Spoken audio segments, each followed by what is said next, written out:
Hello, everybody, and thank you for tuning in to the Liberty Report. With me today is Chris Rossini, the co-host. Chris, welcome to the program. Good morning, Dr. Paul. Very good. I'd like to talk a little bit about an issue that we have visited on many times on the website, and that is the discrepancy in wealth distribution. Why do the rich get richer and the poor get poorer?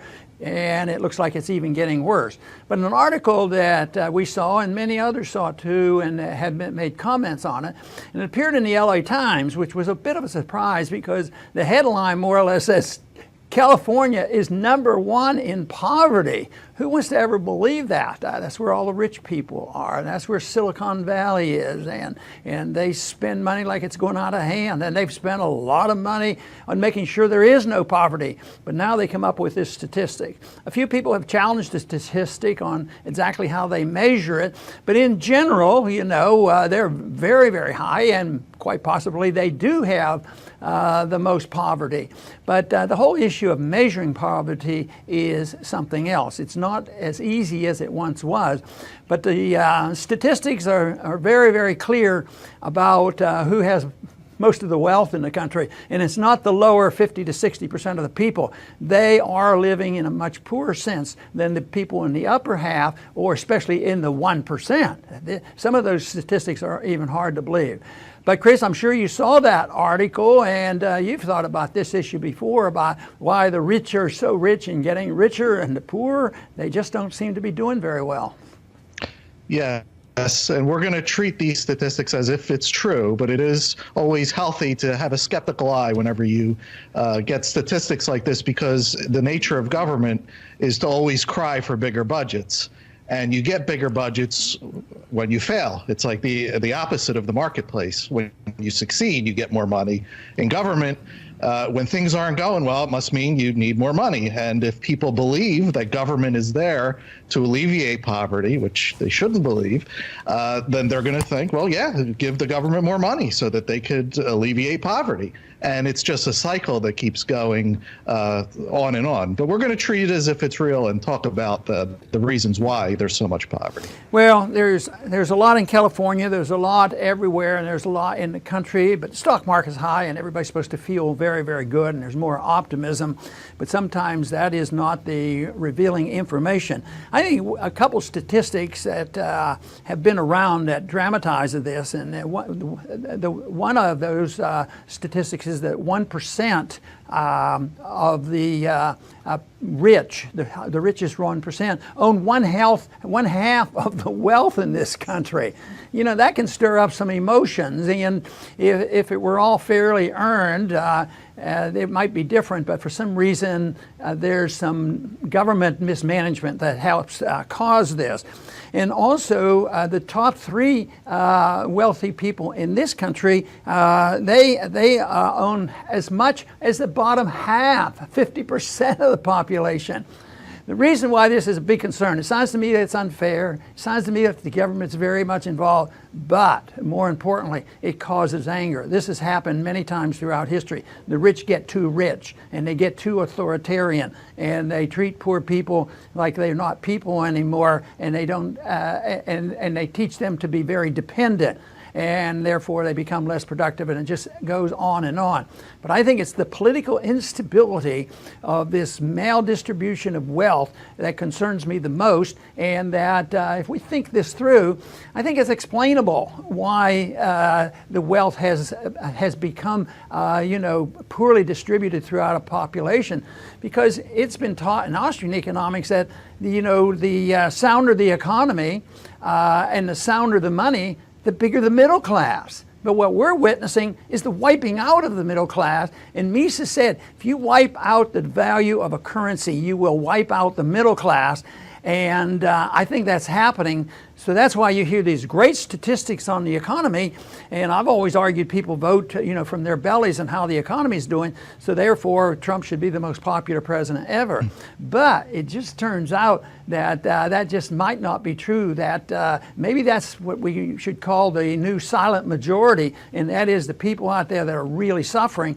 But I think they're getting noisier now. They've been silent too long because they didn't understand it. But to me, the most important thing is to understand how this happens and why government is so responsible for the problems we face. And unfortunately, just like in California, they said, yeah, we're in a mess now, and they've spent more money than anybody else, and they want to spend more, even though the statistics show they spent a lot of money on anti-poverty programs, and guess what? They're winning the contest. They have more poverty than anybody else. Yes, and we mostly on this show talk about the federal government and its meddling, but you also have to add in the states. And California is well known to be a big government haven, and they have countless regulations meddling in market practices. Even just the minimum wage, it prices out the poor from getting a job and the low skilled.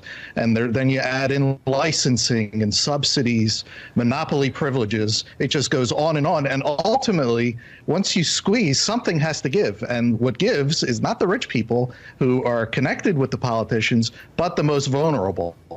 Right, and that is real important, and that's how you can dissect out the differences between the states. But there are some of the things that happen that are sort of universal and affect everybody. But when you take a national statistic, we find out that real incomes have not going up, especially since 1971. Back then, the average wage was like $2. Now it's $21. But in constant dollars, guess what? There's been no increase in these 30, 40 years. And that's where the frustrations are. But guess what? All the debt and all the pumping and mischief, prices have gone up.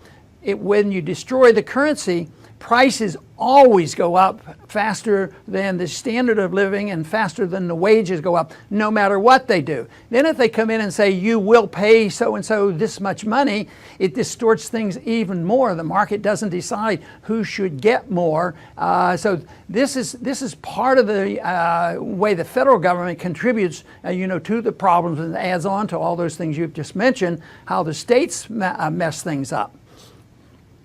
Yes, and then we have to add in the Federal Reserve, as you just mentioned, their money printing.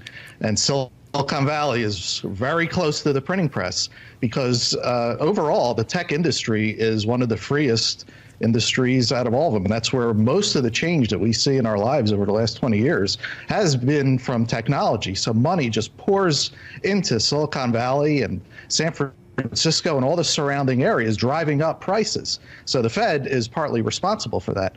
And then you add in environmental regulations on the other end, which decreases the amount of houses that are allowed to be built. So you have government on both sides just squeezing people, and that's why we're seeing the rise in poverty. And it's hopefully someday it has to be reversed. And it's in the interest of government to hide the poor. In the 30s, they never want to see those pictures again, people lining up and try to survive by getting handouts and getting some food. And we don't see that. But that doesn't mean there isn't a concern among the poor, because if you look at the millions who get food stamps, I mean, that is the way, is a bread line. And that sort of hides things. There's something called in economics, and many people have heard this, is being land poor. People go out and they want their land. They borrow some money and they buy the land, but they're land poor in the sense that they can't sell it very easily, and they don't have any money left over to develop the land or work the land. So they have the land, it's sitting out there and they look like they're rich, but they really aren't. And I think this is what's happening today. It isn't so much land, but it's debt poor. People have so much debt, whether it's the government, all the boroughs and cities and states in California and other places have so much debt. And that is a great burden. So as long as they have to finance that, people are going to find out they're poor. Another way they can hide this is, let's say, the younger generation, they've pointed it out, how poor the millennials are, that they don't buy houses and they have a lot of college debt. It seems like you take a younger generation that they don't have enough jobs, paying jobs in real money, to work their way through college, which is readily available when I was going through college. It wasn't a big deal to get a few jobs and pay for your tuition. But today, what they do is if you tend not to have quite enough money and they don't want you on the streets, they give you scholarships, they loan you money, they make you more indebted, but they sort of hide these people because they're wealthy college students and it looks pretty good. They're going to get a good government college education and get a good job, which is all fiction too. And I think what we're witnessing now is the end of this coming and realization that there's no perpetual wealth in running up this debt, and there's no perpetual elimination of poverty by impoverishing the country by spending more money on programs that don't work. So I think we live in a very challenging times. I think there will be a climactic end to this. Already we're seeing the collision course on what's happening in our universities. The government is totally involved in the subsidies of the universities, and just look at the cultural Marxism which is destroying so many of the colleges and universities, and it's all a misallocation, but that adds to this social conflict. There's the social conflict between rich and poor, but what about the people who say that, well, what we need is more socialism, and some say, well, better we not just talk about socialism, we have to talk about a cultural revolution, a cultural Marxism to increase the conflict, to bring about disorder in order for them to remake society. So I think we're right at the edge of that, and because the economy has not embarked on a healthy course, and in spite of the bit of euphoria that's happening right now, I think it's still an illusion and it's still temporary, and that we eventually will have to address this. So the whole message here in California should be an awakening message for people. Why? Why is this happening? Is it true?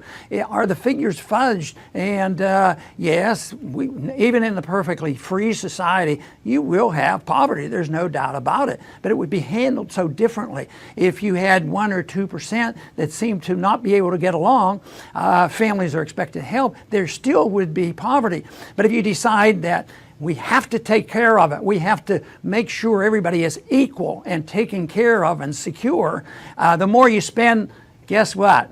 If you subsidize poverty by spending more money on it, you get more of it, and that's what we're facing today. Yes, and I'll finish up, Dr. Paul, with a plea to Californians that they have to change their idea of what government is. The problem over there is not free markets. You don't have them. The problem is not freedom. You've squashed so much of it. You've got big government, and now #1 in poverty. The purpose of government should be close to, like what John Locke, all the way back when, said, to protect our liberties. Voluntary and free interactions with people, sound money, instead of this Federal Reserve hallucinogen that is going on. And no special privileges, no monopoly privileges for certain corporations or licensing to keep out competition. That's the road that needs to be taken, not more of the same that's just going to dig a deeper hole. Yes, and I think that's so true, and one of our big jobs is to convince enough people that it's not lack of government that is the cause of poverty. It's exactly the opposite, which is hard for people to accept because we've lived now with the Keynesian model and the progressive model for nearly 100 years, and we continue to do the same things badly, and it seems to be accelerating, but we never change our tune.